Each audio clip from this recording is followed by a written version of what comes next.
So,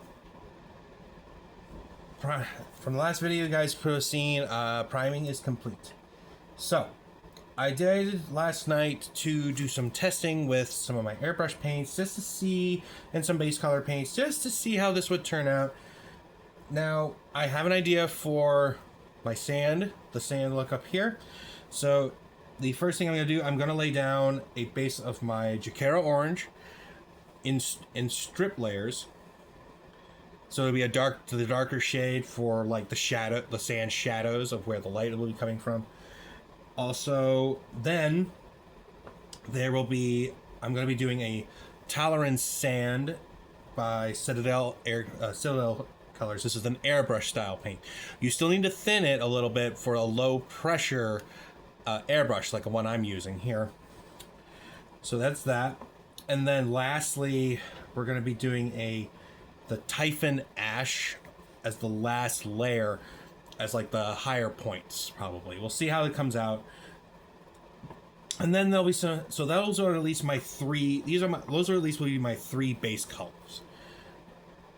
So, as I said before, I am planning a little secret little tidbit for underneath here, but I'm going to give you guys at least a look at what it'll look like underground. This is a combination of different air colored paints.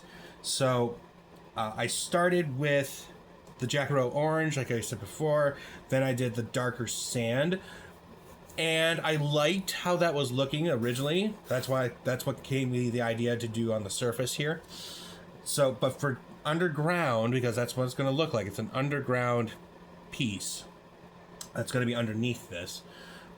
So I went over the top with a combination of a transparent red to start with, followed up by a transparent yellow. So, and if anything, I haven't tested it yet, but I might test it later while I have the Typhon Ash airbrush paint. I might go over the top of this yellow here just to see how this kind of blends it together. We'll see if it comes out nice.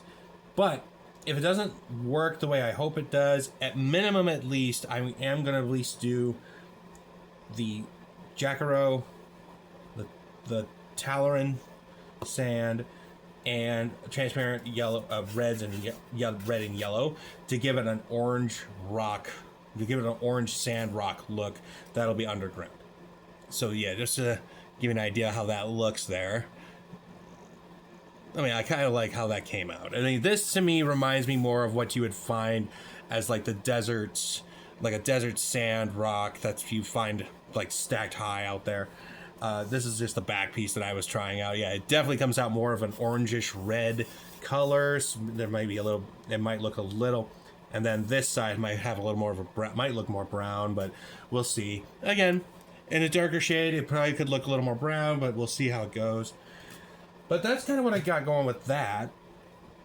Also, as you can see, didn't want these guys to be sitting on top of the diorama itself, so I wanted the bases to be sunk in a little bit.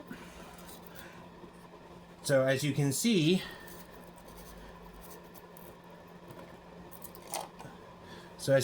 I have the little cutouts here. That's what those are going to be for. And I'm going to probably magnetize that up a little bit. Probably almost the same way like I did before. I'm probably going to add a little plastic hard circular barriers underneath to facilitate it with, basically I'm hoping with some base Butterfingers, a little bit of the basing glue as a way to adhere as much as possible. At minimum, also, I'm probably going to like decoupage it as well. So that's going to be that. And the way I actually achieved it, I found a nice little fun thing to do.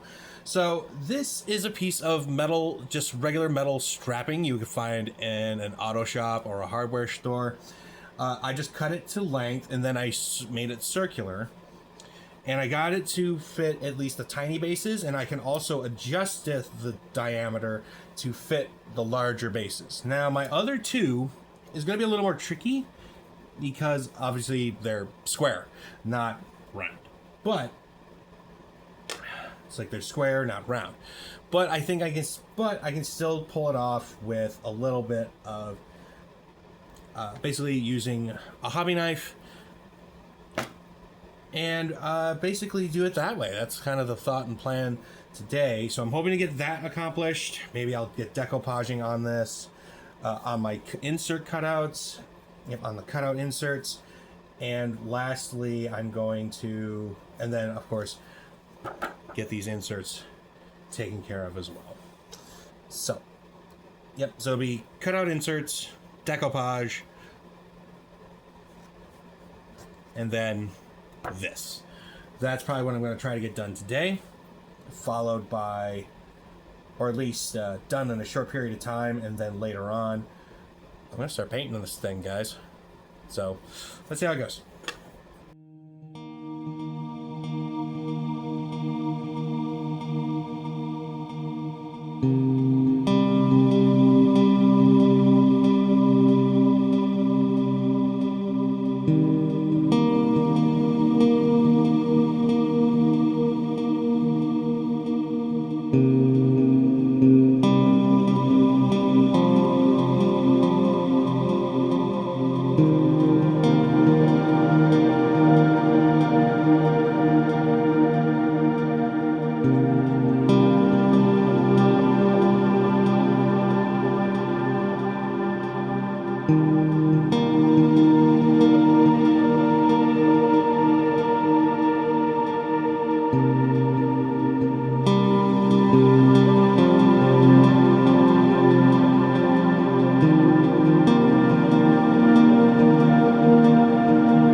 Womp womp.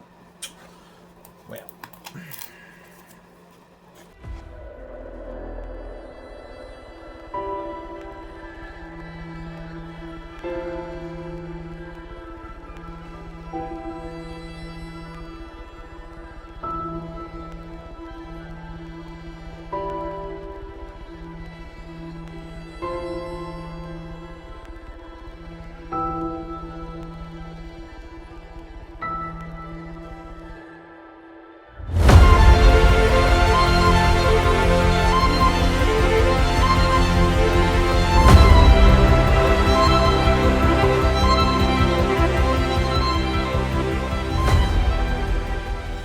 Well, with that little crisis averted, but it could be a good thing, actually.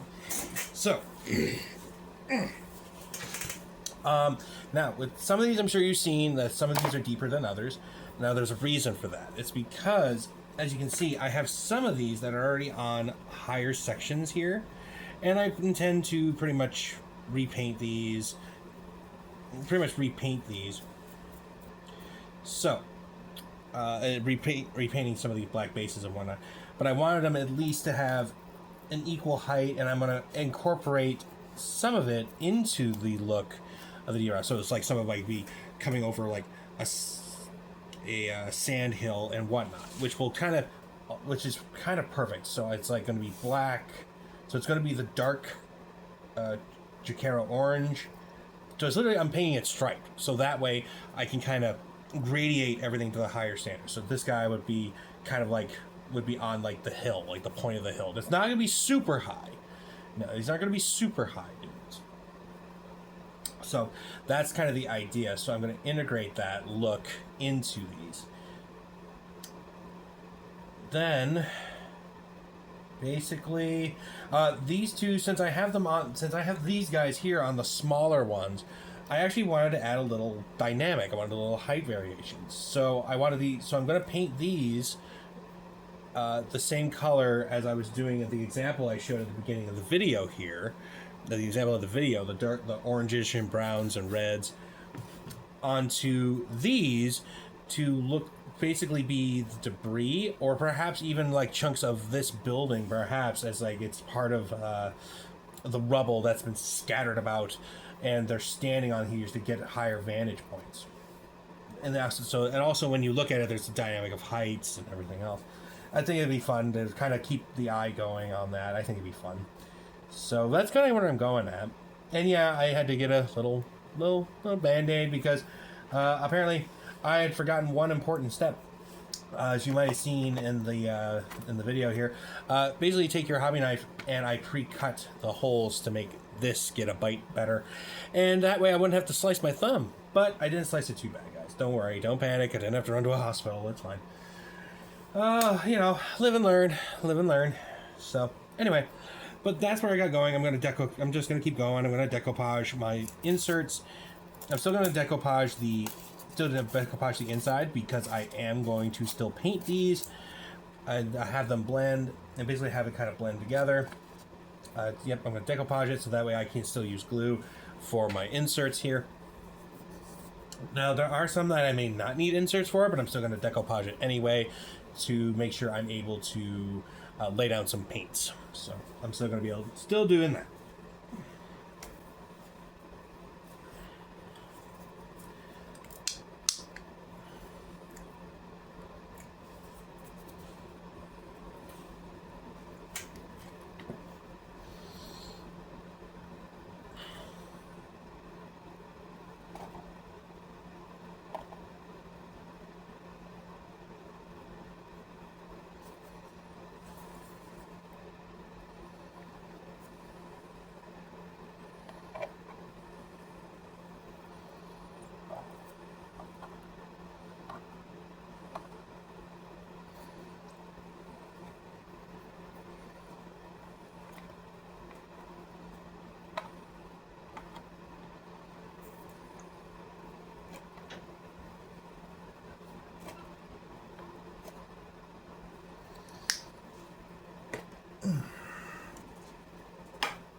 The other good thing about using the decoupage is that it'll help not only help you seal this, but also will allow you to remove any other loose bits in here that could throw off the balancing or the fitting, or affect the fitting within here, within your within the display, within the model bases going in here. So.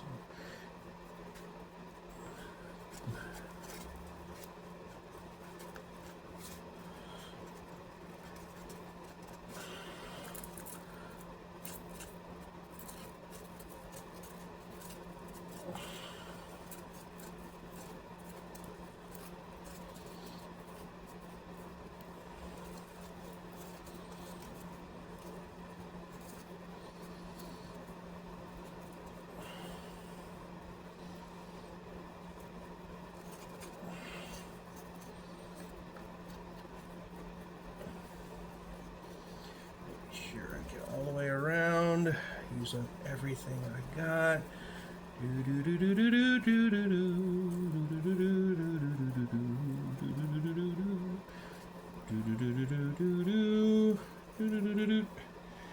Okay. There we go. So I'm just going to, I have my little heater running. It's very windy, very cold today. So, I'm going to let that hopefully settle up. And the next time you see, next little segment in this video today will be me doing the basically gluing down my inserts and gluing down the necessary inserts that I need, and pretty much paint. Getting these base coats down, getting some base coats down on the display, which will allow me to work on the models as well. Basically, I'd like to have the display set up first, display diorama set up first, so that way I know what colors I need to set up for my models that will be going in their respectable places that I have preset for them. I also have some other little tidbits I'm going to throw. This is pretty much broken corkboard. It's Army Painter. It's called Battlefield Rock. It's by Army Painter. Those are pretty good. I've used those on some bases as bases of my own Space Marines. So they're pretty nice. They're pretty cool. And I'm leaving them as is as far as the color goes, because again, this is a desert, arid landscape. It's going to be a lot of fun.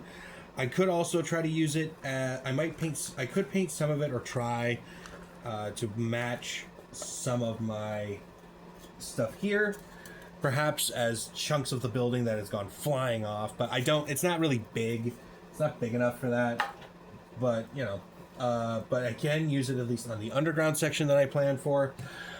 So yeah, no, I'm pretty excited.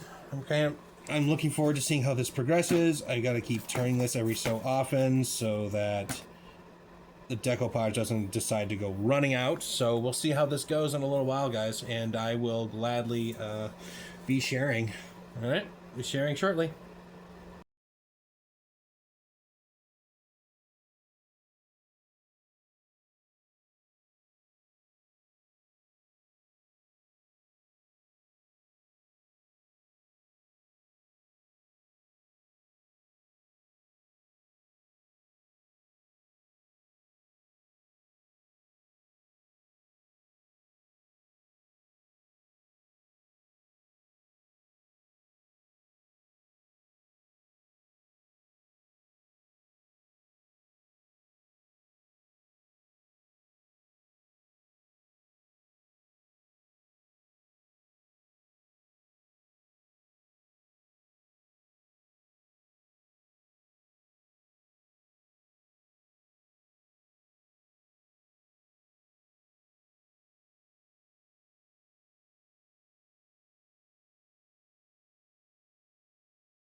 gonna take a little time to pin this down proper, but I'm hoping that it can be done.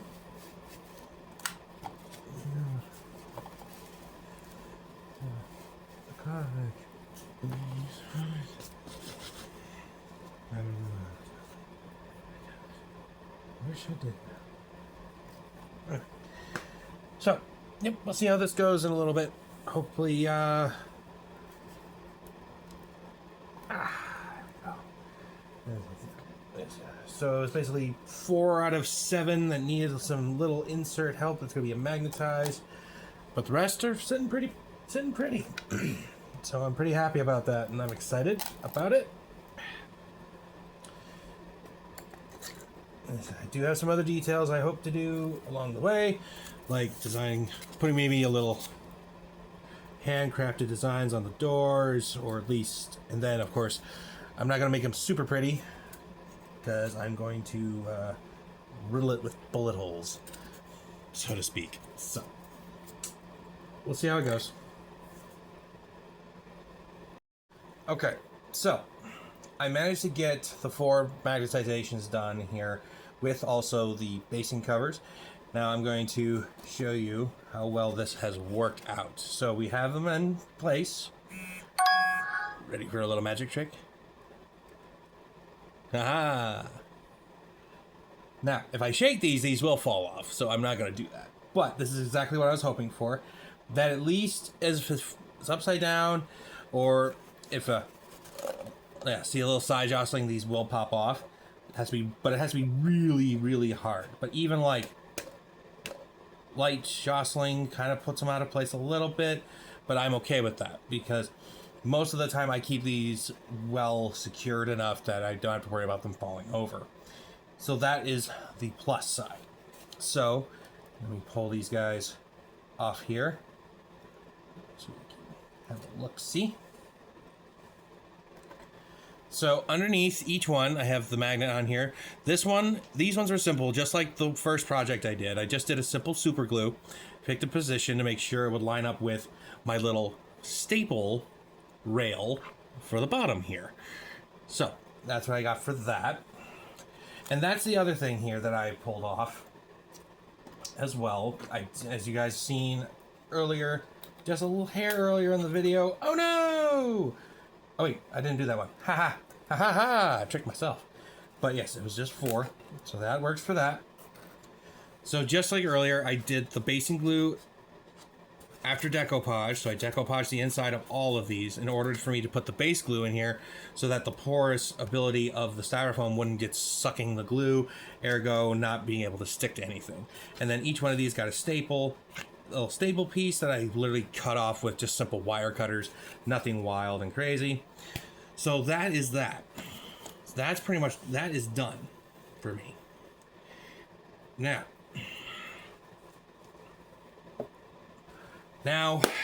for a big part. We are going to start painting the base. And I'm going to do that first, like I said before. So I have my base colors chosen. It's the Jacaro Orange, then it's the Dark Telleran Sand, and I'm going to follow that up with the Typhon Ash for the lighter areas.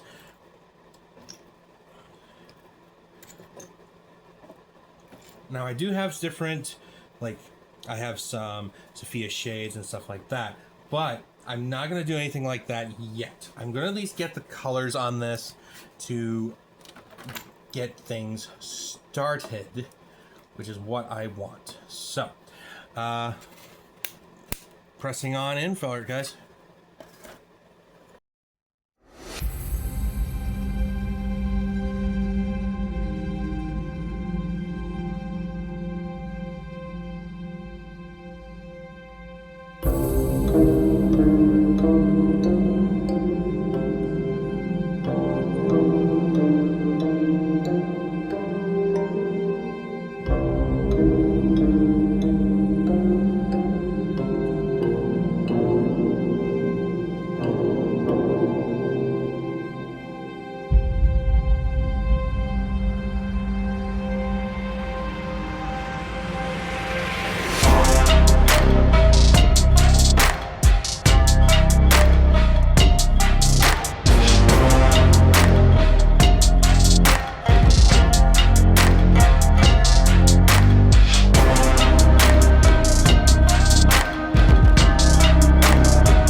Gotta plug in the airbrush. Might be helpful. Just a little helpful. Oh, wrong one. I got two plugs that look identical. There we go. Let's try that again, shall we?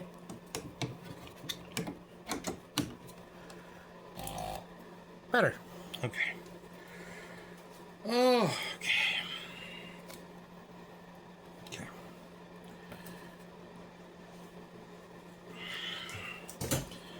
Okay.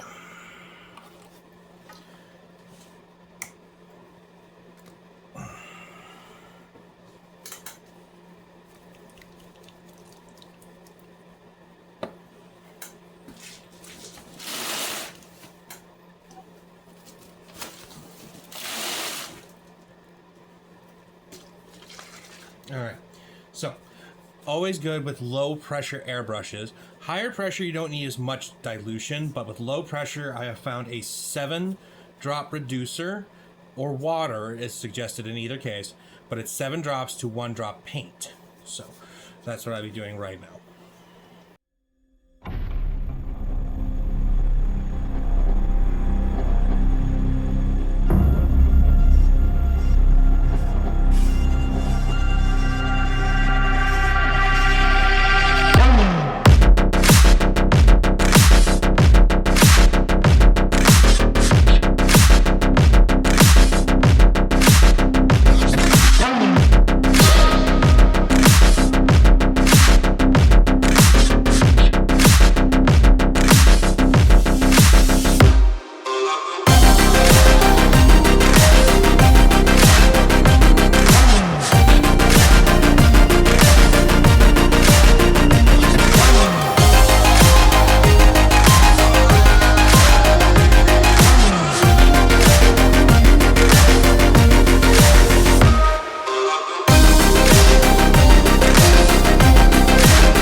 I'm liking that. I liked how basically the darker colors are showing through with the lighters on the top. With the lighter color here in the middle of the runs, which is exactly what I wanted. I wanted to have these areas that are lighter to be the raised, kind of like raised miniature sand platforms that you'd find on any other beach or any other sandy beach or desert area. Now I have a plan. I am going to use some other things to help facilitate some raised sand where sand would collect over time. So we're gonna let that dry off. I'm gonna clean up this airbrush a little bit. So always a good airbrush cleaner is good to go. And again, you need to be well ventilated for this process as well. I have at least the doors open, believe it or not. Even with the heater running, it's fairly handy. So now for a cleaner, it's not necessarily about proportion. It's about making sure you get enough coverage. Using a brush to stir up your pot and everything else. I use the same little cleaner and brush to kind of waft into the needle point, because paint does build up. Just like on an aerosol can, when you're using primers or spray paints, they do build up on the nozzles. So it's good to use the same kind of cleaner and a brush to do that process. And of course, a little back pressure to help clean that as well. And what I tend to do is basically I run the airbrush with the cleaner in it, so that way the cleaner can get through it. Get through, which is kind of blasting the needle a little bit. Is it perfect? No. I mean, eventually it's always good to kind of self-service your airbrushes depending on how often you are using your airbrush. Probably anywhere between I would say like once a day, thorough cleaning. And if you're not using it very much, say you use it like once a week, for example. Use it like once a week. If you use it like once a week, I would probably do something like, I would probably just go ahead and thoroughly clean it right after you're done. That way you don't have to think about it afterwards. Basically, you just reload your paint for the next paint session, and off you go. Now, the good thing is that the brush tips do not bend the needles, which is a great thing. That is something that can happen. So be wary. So something like nice broad, like a little broad brush, always is good to do, good to use.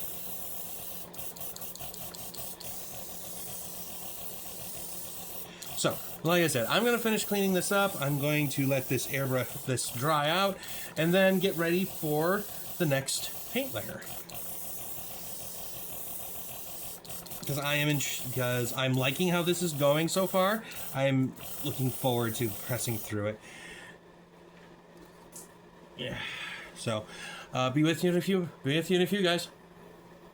Well, a few minutes for me, probably fraction of a second to you.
So, that's at least the start of that. Now, it may not look like it, but it's the highest points are right here on the whites where the ash is being laid out. All right? So that's the whole idea here. This is the high point here. This is also a high point where the sand is kind of built up along the side of the building. Same thing here. So that's the whole idea. And then it's kind of graded down. Now I will kind of change this up with some watered down shade, with some shading and whatnot. Mainly some probably watered down black, more than likely is what I'm going to aim with. So that's what I'm going to try to aim to do. And see how that comes out. Ooh, no spit. Rude. But that's what I'm kind of aiming for right now. And like I said, I'm going to add some other textures and some terrain pieces in here, like features rather. So like actual, probably like it's a sand and whatnot in here to bring this kind of to life a little bit more. So, I mean, that's what you got right now, which I'm kind of liking right now. So, I'm pretty happy about it. Now, I still have some leftover. I still have some leftover of the Typhon Ash, and I'm gonna do that at least. I'm gonna take the cloaks on these guys, and that's what I wanted to do, was that light shade.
go.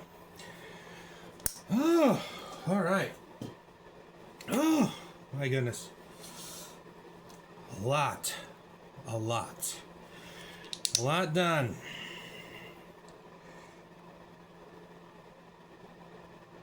So I managed to lay down the layer paints that I want to lay down. I've laid down some base colors with the excess of the ash that I have.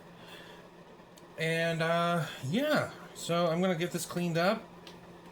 I'm gonna get this airbrush cleaned up here. And then I'll go ahead and show you guys at least on a close-up what this looks like with some of the color on it. Now the Typhon Ash is just a light coat color. I said I was going to try to line this up as best I can. So what I'm doing here is a combination here. So with one trooper, he's standing on a partly buried piece of like sand construction stone from the from the ruins here. Perhaps it was a little pillar to the entrance, who knows. But that's kind of the thought and the idea. The others, I did do the Typhon Ash, but I did it on their bases because I'm going to lay down some other colors as well. Maybe I'll probably do I could always do a watered down of the Joker to line up some of the color here. But we'll see how it comes about after this paint dries.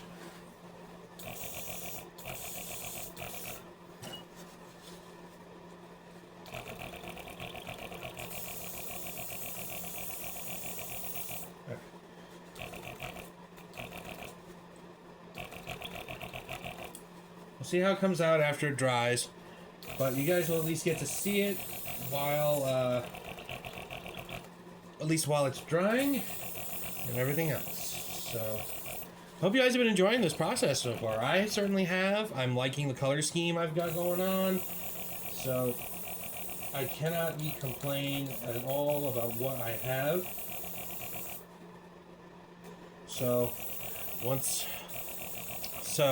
Yeah. I mean, it's already starting to dry, which is a great advantage with airbrush paint when you have it at least in front of a heater, or even just airbrushing in general.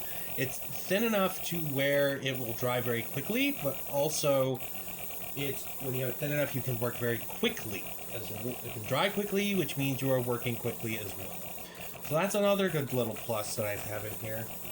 So the only place you will see the Typhon Ash is obviously on the robes that you were seeing me do. There's a couple guys who have external robes upon them as well.